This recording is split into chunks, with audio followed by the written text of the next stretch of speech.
Hi there, it's a pleasure to have you here. Before we start, please subscribe to the channel and give the video a like. My name is Sarah, I'm 30, and for 7 years I lived convinced that love had a specific name. Mark Peterson, my husband, my partner, the man who swore eternal devotion with his hand on his chest and his eyes shining with emotion at the altar. Our lives seemed to be taken straight out of a perfect catalog, our own home, annual vacations, family dinners on Sundays. He was kind, hardworking, and I never lacked anything, or at least that's what I thought. I never imagined that behind his calm smile lurked a slow poison that was going to destroy everything we had built. Looking back today, I realize there are things you sense without proof, but which you prefer to ignore until they explode in your face. My best friend's name was Jessica, and if anyone had told me she would betray me one day, I would have thought they were crazy. We met in high school, shared a desk, tears, teenage secrets, and dreams for the future.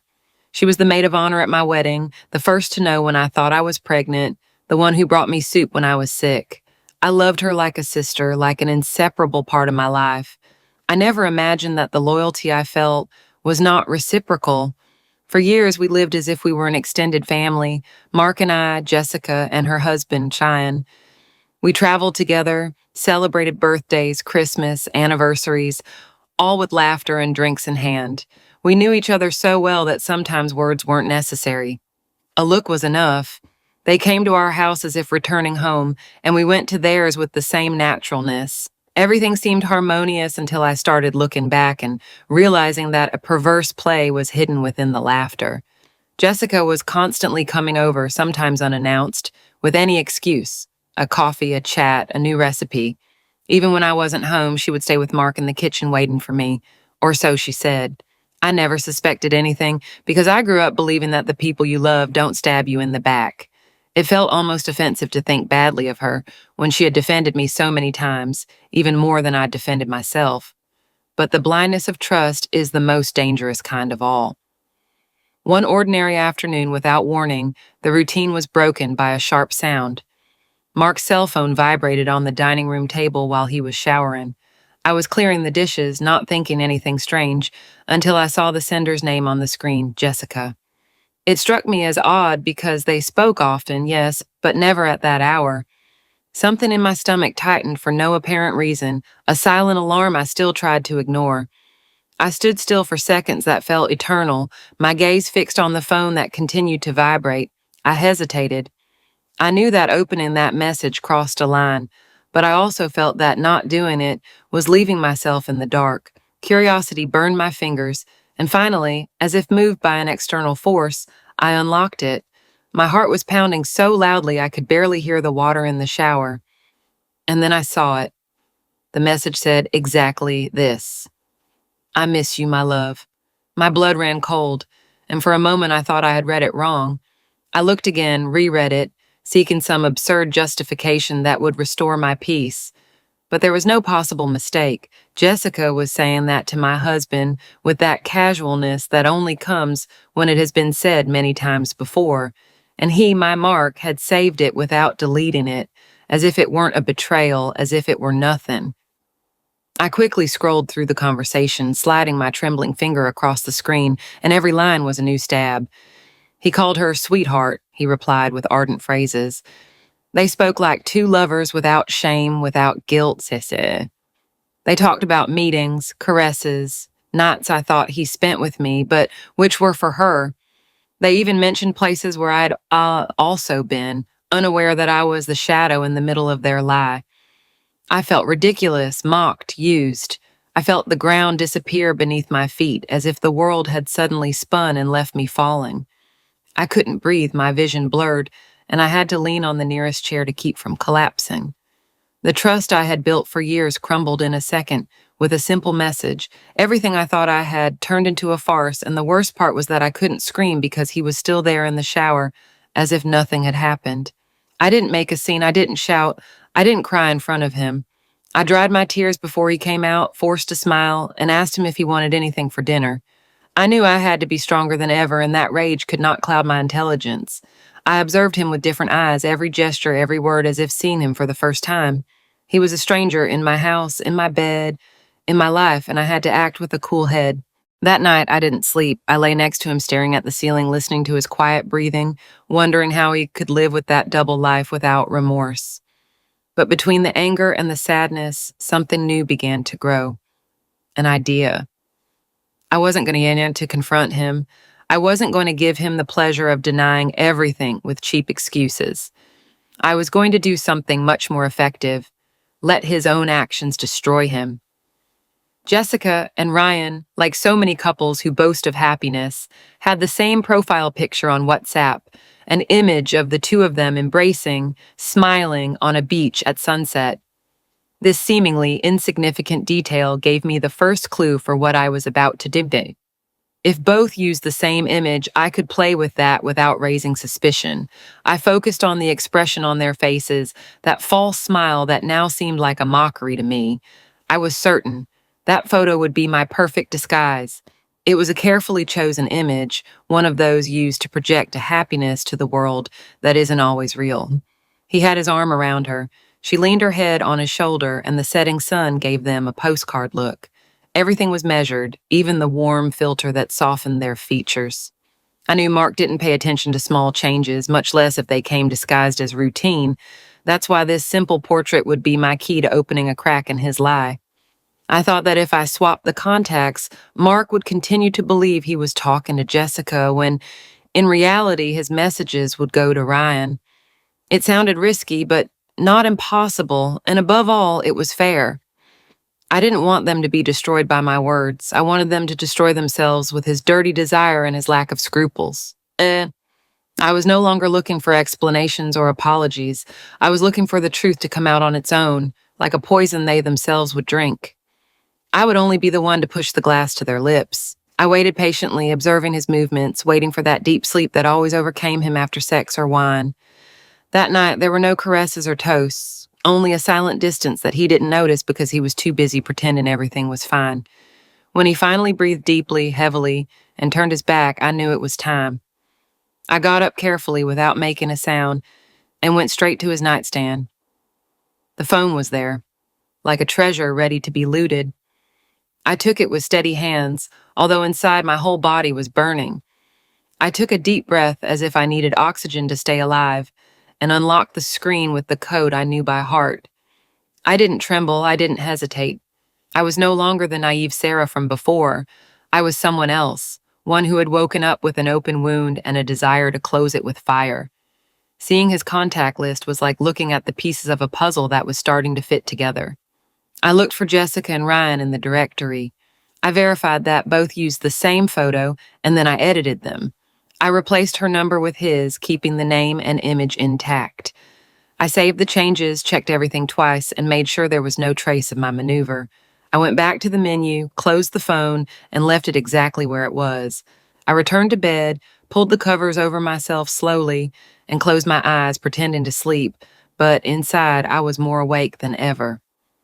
The next morning, I moved with the same precision with which an actress repeats her role every night in a theater. I made breakfast, asked him about his plans, gave him a kiss on the cheek as if I knew nothing. He looked at me with tenderness or with guilt, I don't know, but I didn't look down. I was playing a role, yes, but this time it was the role of my life, and I was willing to win everything or lose everything trying. The day passed like any other, but I observed him with new eyes, registering every gesture, every word. Mark spoke with Jessica via messages, as always, unaware that every ardent word was reaching his best friend's phone. I maintained my composure, smiled when I should, kept quiet when I wanted to scream. I knew the clock had started ticking and that at some point the world would crumble for everyone. I just had to wait for the exact moment the bomb would explode. I sliced the fruit with surgical precision, poured the coffee with milk into his favorite mug, and sat across from him as I did every morning. But inside, every second was a step closer to justice. He spoke to me about trivial matters, work, traffic, even Jessica, as if he weren't immersed in a double life. I nodded with a smile that didn't reach my eyes. The routine continued, yes, but now it was a stage set for his downfall. When he went to shower again, as he always did before leaving the house, I took the opportunity. I took his phone again, now without fear or trembling, and open the conversation with Jessica.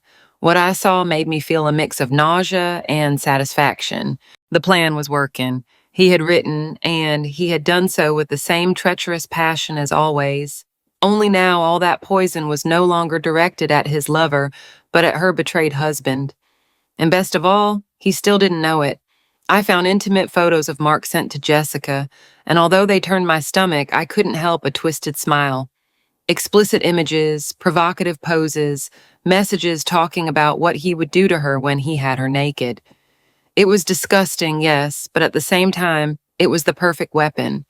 All of that, unknowingly, had been sent to Ryan, his lifelong friend, his confidant, his lover's husband, and I had made it possible with a simple number change.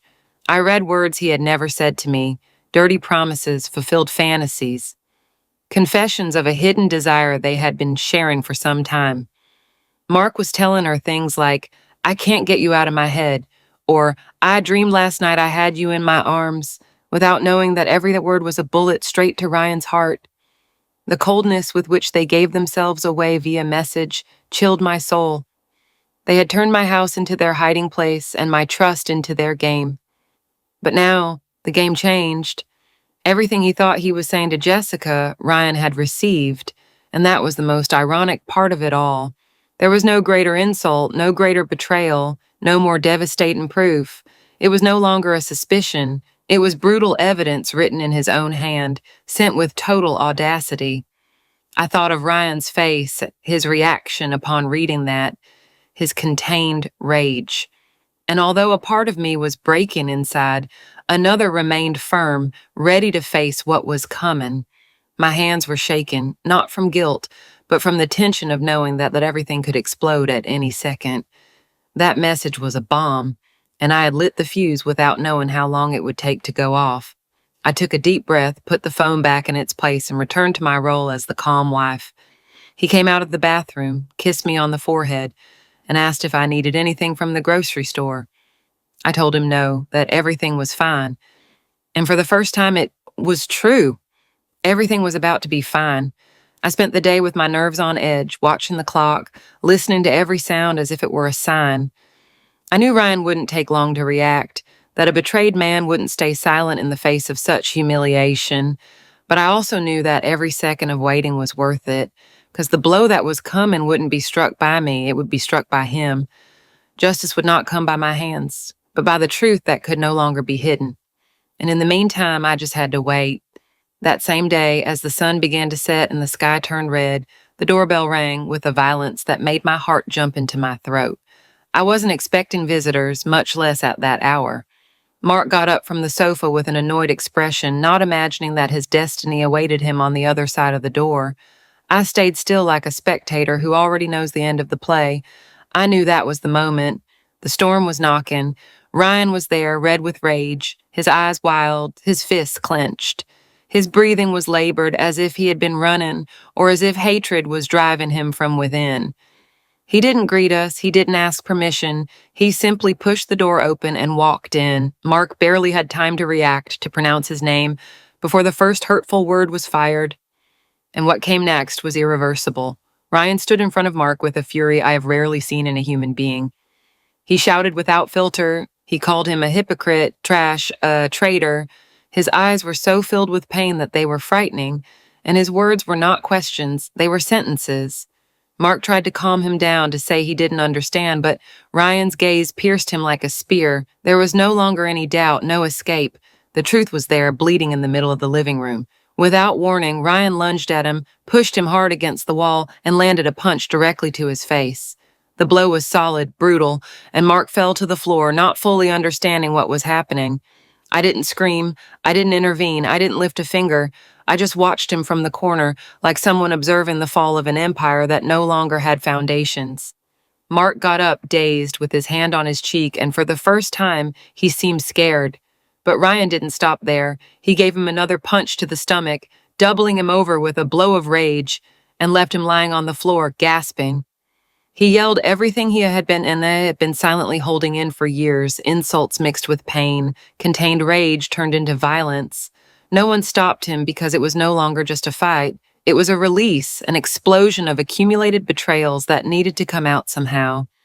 And in that moment, Mark realized he had lost everything. Ryan didn't hold back and spat out every word as if it were a direct shot at Mark's heart. He called him a pig, a traitor, a man without principles. He reproached him for the years of friendship thrown away, for a few nights of lust, the hypocrisy of sitting at his table while sleeping with his wife. I listened to everything without moving, recording every word in my memory, knowing that they were the justice I would never have obtained had I faced that truth alone. Mark didn't say anything, only breathed with difficulty and lowered his head like a child caught in a lie. He no longer had a possible defense or an explanation that could erase that humiliation. And then Ryan turned toward me not to attack me, but to deliver his final dart. And that slut of your friend, that tramp, is going to know what it's like to lose everything. His voice didn't tremble. It was filled with a furious calm that chilled the blood. He didn't speak from spite. He spoke from shattered dignity, from the pain of someone who has been mocked by two people who promised respect. And for the first time, I knew that Jessica would also pay dearly, that she wouldn't come out unscathed. That day, their lie began to crack from within. When silence settled for a second, I approached Ryan, and without changing my tone of voice, I said, I was the one who changed the contact numbers. I wanted you to know the truth without anyone being able to deny it. He looked at me as if he didn't fully understand what he had just heard, as if he doubted I was capable of something like that. But there was no cynicism in my gesture, only determination. I didn't regret it. I had taken control of a situation they tried to hide with lies. And now everything was coming to light. I didn't do it crying or yelling.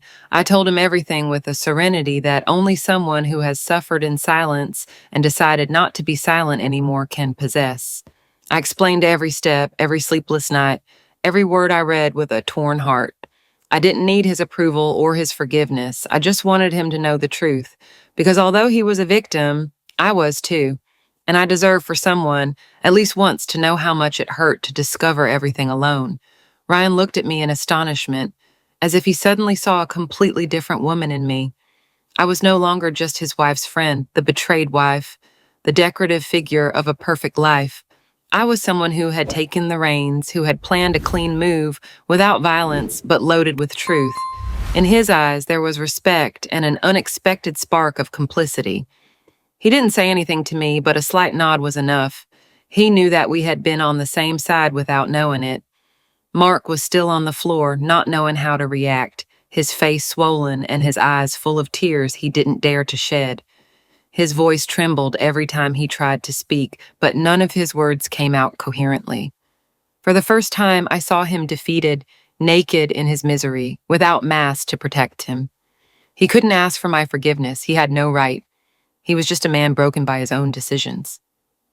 I approached slowly, looked down at him, and told him firmly without needing to shout, "We're over. There's no turning back." And not a tear, not a plea, just the truth. He tried to touch my hand, but I moved away. He didn't deserve compassion, not after so much deceit. And in that moment, I knew that our marriage had been dead long before.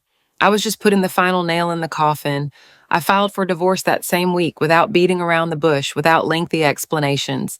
I didn't want any more words or fake apologies or memories framed in photos that no longer meant anything. My lawyer was surprised at how clear I was about everything, but I wasn't willing to waste another second. I didn't ask for a single dollar. I just asked for my freedom. I wanted to leave that empty life with my head held high and my soul clean. I packed my suitcases in silence. I packed each garment with the dignity of someone who leaves, not because she loses, but because she chooses not to stay where she is not valued. He tried to talk to me, to follow me down the hallway, but I didn't give him space. I closed the door of the house like someone closing a dirty, long, painful chapter. I didn't look back even once. That place was no longer my home. It was just the setting for a lie. I never looked at Jessica in the eyes again. I didn't call her. I didn't look for her. I didn't need to hear another excuse. Her betrayal was double. She stole my trust and trampled our friendship. She wrote me 1,000 times, left me messages crying, begging, saying she didn't know how everything had happened. But I didn't respond to a single one because some wounds don't deserve to be healed. They only deserve to be closed in silence. Ryan didn't take long to make his decision. He left Jessica without contemplation, without arguments, without even giving her the right to defend herself. He threw her out of the house with the same coldness with which she had betrayed him, tossing her things into the hallway, closing the door without looking back. He told me via text days later, without hatred, just with the calm of someone who has regained control. Jessica, accustomed to manipulating, didn't know how to react to such a direct response. She lost her husband, her lover, and her only ally, me. Jessica was left alone, scorned, with no one who wanted to listen to her lies wrapped in tears. She tried to cling to Mark, but he was also sinking and was in no condition to support anyone. Her friends turned their backs on her. Her parents didn't understand how she had destroyed 2 homes, and she, who always thought she was untouchable, began to taste the flavor of isolation. What used to be laughter and applause were now whispers and closed doors. Despite everything, Jessica and Mark tried to live together, convinced that they at least had the solace of their love. They moved to a small apartment, far from the social circle where they once shone, like 2 castaways who only had each other. But guilt doesn't disappear when you share the sheets. Every look was a silent reproach, every gesture an accusation, because they knew they had built their story on ruins and ashes. For a few weeks, they tried to pretend normalcy, trips to the supermarket, movies at home, photos on social media that no one commented on. But the passion that was once clandestine, ardent, and forbidden became gray routine. There was no magic in what is born of a lie. They slept back to back, argued over anything, and silence settled between them like a third tenant. What they had destroyed to be together was not worth keeping standing. 2 months later, Jessica discovered that Mark was already cheating on her with another woman, a young, naive co-worker as I once was. She found him writing messages similar to the ones he once sent her, with the same cheap phrases and false promises. He didn't deny it. He shrugged and told her it wasn't what it looked like, as if that could still convince anyone. Jessica screamed, cried, broke plates, but she no longer had power over him. She had tasted her own poison. This time it was Mark who left her. He left the house without explanations, without remorse, leaving her with the bills, the debts, and the silence. Jessica, who fought so hard for that forbidden love, found herself alone again, but now without dignity or strength to start over. She tried to find me, of course, as if shared pain would reunite us, but I was no longer the same, and she also had nothing to offer me. She was just the withered reflection of who she was. My ex-husband, that man who was once the center of my world, slowly started to lose everything. He ran it up debt on credit cards, lost his position at the company due to poor performance, and his friends disappeared when he stopped being useful. Rumors reached me that he was borrowing dollars from old acquaintances, always with empty excuses. He was no longer the charming Mark everyone admired, but a man broken inside and out. And the worst thing is that he still didn't understand that everything was a consequence of his actions. When he didn't know who else to blame, he sought refuge in alcohol. He started with drinks at night, then at noon, then all day. Neighbors saw him stagger down the street with a crumpled shirt and a lost look. He no longer answered messages, didn't pay his bills, didn't shave. I knew he had hit rock bottom when someone told me he was found asleep on a park bench, hugging a bottle as if it were the only thing he had left. And perhaps it was. What was once respect turned into pity and then contempt. Mark went from being an admired man to a walk-in warning of what happens when you betray without measure. No one invited him, no one sought him out, no one trusted him. He became a drunken shadow that roamed the places he once dominated with charisma. His name, once associated with success, was now pronounced in a low voice, like mentioning a tragedy, and so he alone took care of writing his own ending. Meanwhile, I started from scratch. I changed cities, jobs, and environment. I cut my hair, redecorated my space, and for the first time in years, I felt like the owner of my time. I discovered that I didn't need anyone to feel complete. Every morning was a triumph, every night a truce with my past, and most importantly, I wasn't afraid. I had hit rock bottom and come out stronger, clearer, more myself than ever. 2 years later, my pain no longer bled. There were scars, yes, but they didn't hurt when touched. They were marks of what I survived, not reminders of what I lost. I learned to be alone without feeling empty, not to distrust everyone because of a few. I laughed again without fear, slept peacefully, made plans without thinking about betrayal. My past no longer chased me. It walked behind me, unable to catch up. One ordinary afternoon in a neighborhood cafe, I ran into Ryan. It wasn't a planned moment. There was no dramatic music or frozen glance in time, just two people who recognized each other after much shared pain. He had a thicker beard, a calmer demeanor, a tranquility he had never had before. We greeted each other with a sincere smile, without resentment, without weight, as if the shared hell had cleansed our souls. We sat down for a drink without rushing, like old friends who no longer had anything to hide. We talked about everything, the past, the present, what came after that storm. There was no need for reproaches or apologies, because we both knew exactly who we were and who we are now. Every word flowed without tension, and for the first time I felt I could talk about all of it without my voice breaking.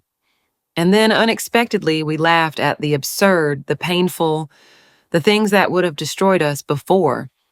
It was a clean laugh, one of those that comes from the stomach and that only those who have cried everything out can have. We looked at each other in surprise, as if that laughter were a sign that something new was being born. We were no longer two victims, we were two survivors who could finally see life without fear. At some point that afternoon, I didn't know exactly when, I felt a spark. It wasn't love at first sight. It was something else, respect, complicity, a connection we weren't looking for, but that was there. We understood each other without needing to explain anything, as if the lived pain had made us speak the same language. And that calm between us, that silent peace, was more powerful than any old passion. We didn't need promises, only the present. A week later, I accepted his invitation to go out. It wasn't a meeting full of expectations, but a quiet walk downtown, a chat under the light rain. We talked about books, trips we wanted to take, simple things. There were no stolen kisses or forced glances, just two souls learning to know each other from a different place. And that was precisely what made everything so special, the total absence of rush. Over time, without realizing it, we fell in love. It wasn't an explosion, but a slow fire that enveloped us, giving us warmth without burning. Every gesture of his reminded me what it's like to be cared for without control, loved without demands. He wasn't a lifeline, nor was I a broken woman. We were two adults choosing to accompany each other without fear of getting lost again. And that daily choice was the greatest act of love. 3 months later, during a simple dinner at home, we looked at each other and knew we wanted more. Without expensive rings or long speeches, we decided to get married, not out of necessity or urgency, but out of the quiet certainty of knowing we had found something real. We talked about it naturally, without grandiose plans or complications. We just wanted to be together, and that was enough. We got married in a small ceremony without witnesses, without luxury, just the two of us and a silent promise to take care of each other. There were no dances, no photographer, no applause, just our hands intertwined, a sincere, I do, and the certainty that this time was different. It was the purest moment of my life because I didn't do it to escape the past, but to walk toward a chosen future. And that changed everything. Today I live with a man who respects me, listens to me, and looks at me as if I were his daily miracle. I don't need to pretend strength or protect myself with coldness. I am free, loved, at peace. Every morning I wake up knowing that I don't have to survive anything, only enjoy what we have built. And finally, after everything, I understood that real happiness doesn't make noise. It just feels good. While I travel the world with a man who cares for me as I deserve, my ex-husband is consumed in the misery he himself carved out. He lives alone, forgotten, trapped in a routine of debts and alcohol, without love, without family, without dignity. Sometimes people ask me if I hate him, if I'm happy to see him like this, but the truth is I don't feel anything. Fate was fairer than I would have been, and he received exactly what he gave. I, on the other hand, learned to love myself, and that was my greatest victory. Starting over wasn't easy, but it was real. I learned to walk without looking back, to trust my silences, not to need proof to believe in my intuition. For years, I thought what I had was love, but it was nothing more than dependence disguised as stability. Love arrived when I stopped looking for it, when I finally chose myself above everyone else. And since then, I haven't settled for less than I deserve. Today, I look at my scars with pride because each one tells a story that no longer hurts me. I was deceived, yes. I was betrayed, yes, but I was also brave, clear-headed, and fair. I didn't become what they made me. I didn't poison myself with revenge. I didn't stay where I wasn't valued. I chose dignity, and that was the decision that changed my destiny. Jessica disappeared from my life as ghosts disappear when the light is turned on. Sometimes I wonder if she found her own hell, or if she's still looking for someone to blame for what she ruined. But it no longer affects me. Her story stopped being interesting to me the day I stopped being a part of it. There are people who don't deserve redemption, only oblivion. Mark, that man who once made me tremble with love, ended up being a lesson I will never forget. Not because of the harm he caused, but because of what he forced me to discover about myself. I don't know if he's still alive, if he has hit rock bottom, or if he's still dragging himself through his own mistakes. But if I ever run into him, I will look at him without fear because I am no longer his victim. I am his consequence. Ryan was an unexpected gift in the middle of the chaos, not because he saved me, but because he walked beside me when I no longer needed saviors. He knew how to see me whole even when I was still reconstructing myself. He knew how to wait, how to be silent, how to stay. And that kind of love, the one that doesn't demand or destroy, is the only one I recognize as true today. Now I understand that what I lived through was not a tragedy, but a liberation. The blindfold was ripped from my eyes with violence, yes, but thanks to that, I learned to look forward. Life broke me so I could remake myself in another way.